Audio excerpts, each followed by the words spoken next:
जय हिंद, वंदे मातरम फ्रेंड्स। स्वागत है आपका आपके अपने फौजी भाई के यूट्यूब चैनल जीके वाला फौजी में।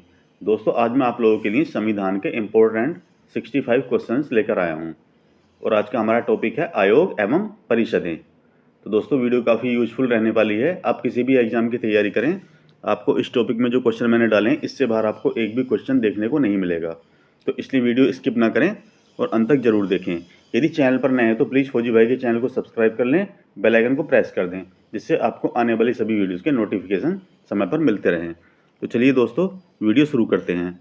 ये रहा पहला क्वेश्चन आपकी स्क्रीन पर। क्षेत्रीय परिषदों का गठन किसके द्वारा किया जाता है? तो दोस्तों, ये किया जाता है राष्ट्रपति के द्वारा। इंपॉर्टेंट क्वेश्चन मार्क कर लेना। दोस्तों, सारे क्वेश्चन अपने आप में यूनिक हैं और सेलेक्टेड क्वेश्चंस हैं। चलिए नेक्स्ट क्वेश्चन। किसी क्षेत्रीय परिषद की अध्यक्षता कौन करता है? तो दोस्तों, ये करता है केंद्रीय गृह मंत्री। किसकी दोस्तों? क्षेत्रीय परिषद की अध्यक्षता। इंपॉर्टेंट क्वेश्चन है। चलिए नेक्स्ट क्वेश्चन। क्षेत्रीय परिषदों का सृजन किसके द्वारा हुआ है? तो दोस्तों, ये हुआ है संसदीय कानून द्वारा। चलिए नेक्स्ट क्वेश्चन। क्षेत्रीय परिषदें किस प्रकार की इकाइयां हैं? तो दोस्तों, ये हैं परामर्शदात्री इकाइयां। चलिए नेक्स्ट। क्षेत्रीय परिषदों के गठन के संबंध में किस वर्ष प्रावधान किया गया? तो दोस्तों, ये प्रावधान किया गया 1956 ईस्वी में। चलिए नेक्स्ट क्वेश्चन। राज्य पुनर्गठन अधिनियम 1956 के भाग 3 के तहत कितनी आंचलिक परिषदें स्थापित की गईं? तो दोस्तों, ये स्थापित की गई थी कितनी? 5 आंचलिक परिषदें। इंपॉर्टेंट क्वेश्चन है। चलिए नेक्स्ट क्वेश्चन। वर्तमान समय में भारत में कितनी क्षेत्रीय परिषदें कार्यरत हैं? तो दोस्तों, अभी हैं वर्तमान में भारत में 5 क्षेत्रीय परिषदें कार्यरत हैं। चलिए नेक्स्ट क्वेश्चन। अंतरराज्यीय परिषद का गठन संविधान के किस अनुच्छेद के अंतर्गत किया गया? तो दोस्तों, ये किया गया है अनुच्छेद 263 के अंतर्गत। चलिए नेक्स्ट। अंतरराज्यीय परिषद का निर्माण किसके द्वारा होता है? तो दोस्तों, ये होता है संवैधानिक प्रावधान द्वारा। इंपॉर्टेंट क्वेश्चन है।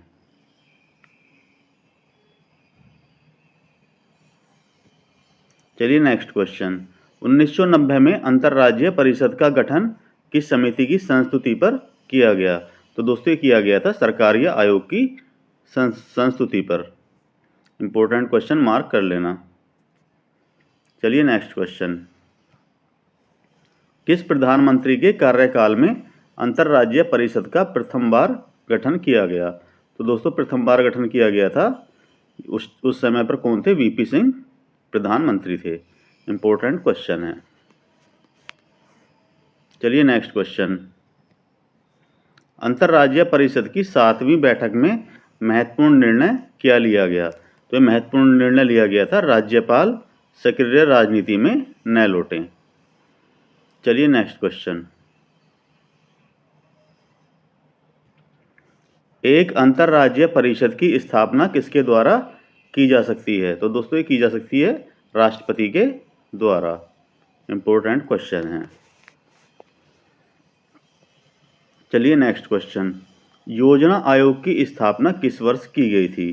तो दोस्तों, ये की गई थी 1950 में योजना आयोग की स्थापना। वेरी इंपॉर्टेंट क्वेश्चन मार्क कर लेना। चलिए नेक्स्ट क्वेश्चन। 1950 में योजना आयोग की स्थापना किसके द्वारा की गई थी? तो दोस्तों, ये की गई थी केंद्रीय मंत्रिमंडल के एक प्रस्ताव के द्वारा। इंपॉर्टेंट क्वेश्चन है। चलिए नेक्स्ट क्वेश्चन। भारत ने नीति आयोग का गठन किसके स्थान पर किया है? तो दोस्तों, आप सभी लोगों को पता होना चाहिए, पहले जो योजना आयोग था वर्तमान में उसका नाम क्या है? योजना आयोग नहीं, जो पहले योजना आयोग था वर्तमान में उसका नाम है दोस्तों नीति आयोग। तो दोस्तों, भारत सरकार ने नीति आयोग का गठन किसके स्थान पर किया है? योजना आयोग के स्थान पर। इंपॉर्टेंट क्वेश्चन है। योजना आयोग के प्रथम उपाध्यक्ष कौन थे? तो दोस्तों, ये थे Gulzari Lal Nanda. Very very important question mark कर लेना। चलिए नेक्स्ट क्वेश्चन, क्या नीति आयोग संविधान का अंग है? तो दोस्तों इसका आंसर होगा नहीं। इंपॉर्टेंट क्वेश्चन है, नीति आयोग संविधान का अंग नहीं है। Very very important question, mark कर लेना। नीति आयोग एक किस प्रकार की संस्था है? तो दोस्तों ये है परामर्शदात्री संस्था। चलिए नेक्स्ट क्वेश्चन, योजना आयोग की जगह नीति आयोग की स्थापना किस वर्ष की गई थी? तो दोस्तों ये की गई थी 2015 में। Very very important question, mark कर लेना, काफ़ी बार एग्जाम में क्वेश्चन पूछा गया है। चलिए नेक्स्ट क्वेश्चन,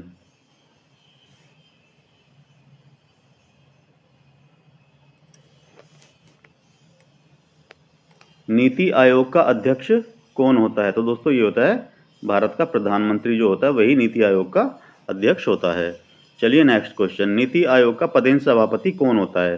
तो क्वेश्चन इस टाइप से भी पूछा जा सकता है ये, तो कौन होता है? प्रधानमंत्री ही पदेन सभापति नीति आयोग का होता है। चलिए नेक्स्ट क्वेश्चन, राष्ट्रीय विकास परिषद का अध्यक्ष कौन होता है? तो दोस्तों ये भी कौन होता है? भारत का प्रधानमंत्री राष्ट्रीय विकास परिषद का अध्यक्ष होता है। चलिए नेक्स्ट क्वेश्चन, पंचवर्षीय योजनाओं का निर्धारण व उन्हें सुनिश्चित करना किस परिषद के अंतर्गत आता है? तो दोस्तों ये आता है राष्ट्रीय विकास परिषद के अंतर्गत। वेरी इंपॉर्टेंट क्वेश्चन, मार्क कर लेना। चलिए नेक्स्ट क्वेश्चन, संविधान के अनुच्छेद 280 के अंतर्गत वित्त आयोग का निर्माण कौन करता है? तो दोस्तों ये करता है भारत का राष्ट्रपति। इंपॉर्टेंट क्वेश्चन, इसे भी मार्क कर लेना। यह अनुच्छेद 280 के अंतर्गत वित्त आयोग का निर्माण कौन करता है? भारत का राष्ट्रपति। चलिए नेक्स्ट क्वेश्चन, वित्त आयोग के अध्यक्ष की नियुक्ति कौन करता है? तो दोस्तों ये करता है भारत का राष्ट्रपति। चलिए नेक्स्ट क्वेश्चन, वित्त आयोग का गठन कितनी अवधि के लिए किया जाता है? तो दोस्तों किया जाता है 5 वर्ष के लिए इसका वित्त आयोग का गठन। इंपॉर्टेंट क्वेश्चन, मार्क कर लेना। चलिए नेक्स्ट क्वेश्चन, भारत में वित्त आयोग का प्रमुख कार्य क्या है? तो दोस्तों वित्त आयोग का प्रमुख कार्य है केंद्र और राज्यों के बीच राजस्व का वितरण करना। Very very important question, mark कर लेना। यह दोस्तों वित्त आयोग का प्रमुख कार्य क्या है? केंद्र और राज्यों के बीच राजस्व का वितरण करना। चलिए नेक्स्ट क्वेश्चन, केंद्र एवं राज्यों के मध्य वित्तीय विवादों के निपटारे हेतु मुख्य एजेंसी कौन सी है? तो कौन सा है दोस्तों? ये है वित्त आयोग। चलिए नेक्स्ट क्वेश्चन, भारतीय संविधान के किस अनुच्छेद के अंतर्गत वित्त आयोग का गठन किया जाता है? तो दोस्तों ये आता है अनुच्छेद 280 के अंतर्गत। Very very important question, mark कर लेना। वित्त आयोग मतलब अनुच्छेद 280। चलिए नेक्स्ट क्वेश्चन, वित्त आयोग में अध्यक्ष के अतिरिक्त कितने सदस्यों की व्यवस्था है? तो दोस्तों अध्यक्ष के अतिरिक्त कितने होते हैं? 4 सदस्यों की व्यवस्था की गई है। चलिए नेक्स्ट क्वेश्चन, प्रथम वित्त आयोग के अध्यक्ष कौन थे? तो दोस्तों इनका नाम है केसी नियोगी। केसी नियोगी प्रथम वित्त आयोग के अध्यक्ष थे। चलिए नेक्स्ट क्वेश्चन, 15वें वित्त आयोग के अध्यक्ष कौन हैं? तो दोस्तों ये हैं NK. Singh. Important question, mark कर लेना। संविधान के किस अनुच्छेद द्वारा अखिल भारतीय सेवाओं का प्रावधान किया गया है? तो दोस्तों ये है अनुच्छेद 312 के अंतर्गत ये आता है कि अखिल भारतीय सेवाएं, अनुच्छेद 312। Very very important question, mark कर लेना। चलिए नेक्स्ट क्वेश्चन, संविधान के किस अनुच्छेद द्वारा लोक सेवाओं को संरक्षण प्रदान किया गया है? तो दोस्तों यह अनुच्छेद 311 के अंतर्गत लोक सेवाओं को संरक्षण प्रदान किया गया है। Very very important question, mark कर लेना। चलिए नेक्स्ट क्वेश्चन, अखिल भारतीय सेवाओं का सृजन कौन कर सकता है? तो दोस्तों यह 2/3 बहुमत से कौन कर सकता है? राज्यसभा। किसका? अखिल भारतीय सेवाओं का सृजन।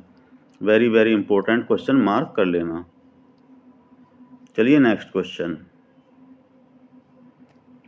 भारतीय लोक प्रशासन संस्थान की स्थापना कब हुई? तो दोस्तों ये हुई है मार्च 1954 में भारतीय लोक प्रशासन संस्थान की स्थापना हुई थी। चलिए नेक्स्ट क्वेश्चन, भारतीय पुलिस सेवा का प्रशिक्षण कहाँ पर होता है? तो दोस्तों ये होता है हैदराबाद में। इम्पोर्टेंट क्वेश्चन, मार्क कर लेना। जो IPS हैं उनकी ट्रेनिंग कहाँ पर होती है दोस्तों? हैदराबाद में। चलिए नेक्स्ट क्वेश्चन, अखिल भारतीय सेवाओं की नियुक्ति किसके द्वारा की जाती है? तो दोस्तों ये की जाती है राष्ट्रपति के द्वारा। चलिए नेक्स्ट क्वेश्चन,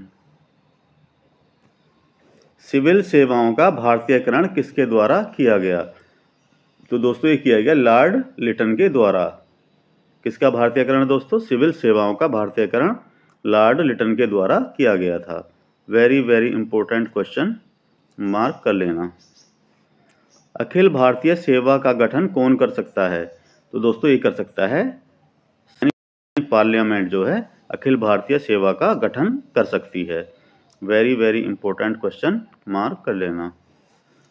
चलिए नेक्स्ट क्वेश्चन, संघ लोक सेवा आयोग किस अनुच्छेद के अंतर्गत आता है? तो दोस्तों ये आता है अनुच्छेद 315 के अंतर्गत। क्या आता है दोस्तों? संघ लोक सेवा आयोग यानी कि UPSC। UPSC किसके अंतर्गत आता है? UPSC आता है दोस्तों अनुच्छेद 315 के अंतर्गत। इंपॉर्टेंट क्वेश्चन, मार्क कर लेना। चलिए नेक्स्ट क्वेश्चन, संघ लोक सेवा आयोग में अध्यक्ष के अलावा कितने सदस्य होते हैं? तो दोस्तों अध्यक्ष के अलावा कितने? 9 सदस्य होते हैं। किसमें होते हैं? संघ लोक सेवा आयोग में। चलिए नेक्स्ट क्वेश्चन, संघ लोक सेवा आयोग के अध्यक्ष की नियुक्ति कौन करता है? तो दोस्तों ये करता है भारत का राष्ट्रपति। इंपॉर्टेंट क्वेश्चन, मार्क कर लेना। चलिए नेक्स्ट क्वेश्चन, संघ लोक सेवा आयोग का अध्यक्ष अपना त्यागपत्र किसे सौंपता है? तो संघ लोक सेवा आयोग के अध्यक्ष अपना त्यागपत्र राष्ट्रपति को सौंपता है। इसकी नियुक्ति भी कौन करता है? राष्ट्रपति। और ये अपना त्यागपत्र भी राष्ट्रपति को सौंपता है। इंपॉर्टेंट क्वेश्चन, मार्क कर लेना। चलिए नेक्स्ट क्वेश्चन, संघ लोक सेवा आयोग के अध्यक्ष की पदावधि कितनी होती है? तो दोस्तों ये होती है 6 वर्ष या 65 वर्ष की आयु जो भी पहले पूर्ण हो। इंपॉर्टेंट क्वेश्चन, मार्क कर लेना। संघ लोक सेवा आयोग की अध्यक्ष की पदावधि कितनी होती है दोस्तों? 6 वर्ष और 65 वर्ष की आयु जो भी पहले हो जाए तो वहां तक कार्यकाल समाप्त हो जाता है। चलिए नेक्स्ट क्वेश्चन, संघ लोक सेवा आयोग के अध्यक्ष का प्रति माह वेतन कितना होता है? तो दोस्तों ये होता है 2.5 लाख रुपए। चलिए नेक्स्ट क्वेश्चन, भारत में पहली बार लोक सेवा आयोग की स्थापना किस अधिनियम के तहत की गई थी? तो दोस्तों ये की गई थी गवर्नमेंट ऑफ इंडिया एक्ट 1919। किसकी स्थापना? लोक सेवा आयोग की स्थापना। भारत में पहली बार लोक सेवा आयोग की स्थापना गवर्नमेंट ऑफ इंडिया एक्ट 1919 के तहत की गई थी। चलिए नेक्स्ट क्वेश्चन, भारतीय संविधान में सिविल सेवाओं की कौन सी 3 श्रेणियों का प्रावधान किया गया है? तो दोस्तों कौन कौन सी 3 श्रेणियां हैं? ये हैं अखिल भारतीय, केंद्र एवं राज्य सेवाएं। चलिए नेक्स्ट क्वेश्चन, संयुक्त राज्य लोक सेवा आयोग के अध्यक्ष तथा सदस्यों की पदावधि कितनी होती है? तो दोस्तों ये होती है 6 वर्ष या 62 वर्ष की आयु जो भी पहले पूर्ण हो। इंपॉर्टेंट क्वेश्चन, मार्क कर लेना। चलिए नेक्स्ट क्वेश्चन, राज्य लोक सेवा आयोग के सदस्यों की नियुक्ति किसके द्वारा की जाती है?